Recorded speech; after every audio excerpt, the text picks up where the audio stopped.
नमस्कार किसान साथियों। आज हमारे साथ हैं किसान रामलाल जी, जिन्होंने गेहूं की फसल लगाई है। जो आप देख रहे हैं गेहूं की फसल बहुत ही बढ़िया फसल है और इस फसल के अंदर आपको रामलाल जी बताएंगे इसमें कितनी सिंचाई की है और कितनी बार वेस्ट डिकम्पोजर दिया है। इससे पहले आप खेत पूरा देख लें। ये देसी गेहूं की वैरायटी है। इसमें किसी भी तरह का रसायन इस्तेमाल ये नहीं करते और न ही कोई दूसरी फसलों में, जैसे कि इनके खेत में सौंफ, जीरा, मिर्ची, गेहूं की फसल बहुतायत में होती है। तो आपको ये बताएंगे इस खेत में कितना पानी दिया है।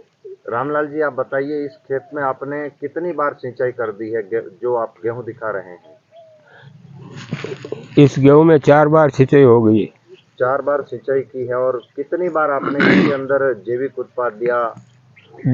2 बार वेस्ट डिकम्पोजर लिया। 2 बार वेस्ट डिकम्पोजर दिया। 2 बार वेस्ट डिकम्पोजर देने के बाद आपके खेत में अच्छी फसल लहला रही है। इसमें आपने खाद क्या दिया?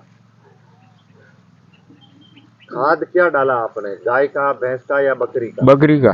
बकरी की मिंगनी का मैन्योर डाला था। हाँ। ये आपके 1 एकड़ से भी कम खेत है, तो इसमें आपने कितनी ट्रॉली गोबर खाद डाला था? 2 टोली। 2 ट्रॉली। किसान साथियों, देखिए रामलाल जी के खेत में रामलाल जी स्वयं बता रहे हैं कि जैविक खेती कितनी आगे है और रासायनिक खेती में खर्चा ज़्यादा होता है, ज़मीन खराब होती है, पानी ज़मीन का मेल न खाने के कारण कई और दूसरी दिक्कतों का सामना किसान भाइयों को करना पड़ता है। तो रामलाल जी ने आपको ये बताया कि इस खेत में 4 बार इन्होंने गेहूं की सिंचाई करी है और मात्र 2 बार ही वेस्ट डिकम्पोजर दिया है।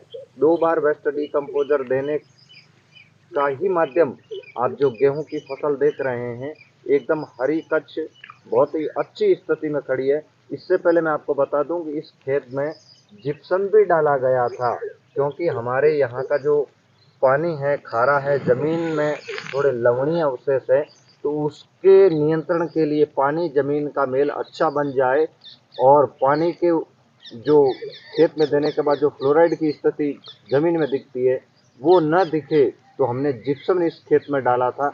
उसी का ही परिणाम है कि कम खर्चे में किसान के खेत में आज अच्छा उत्पादन आ रहा है। साथ में रामलाल जी, आप बताइए, आप मिर्ची की भी फसल करते हैं, तो मिर्ची की फसल इस बार आपके कैसी रही?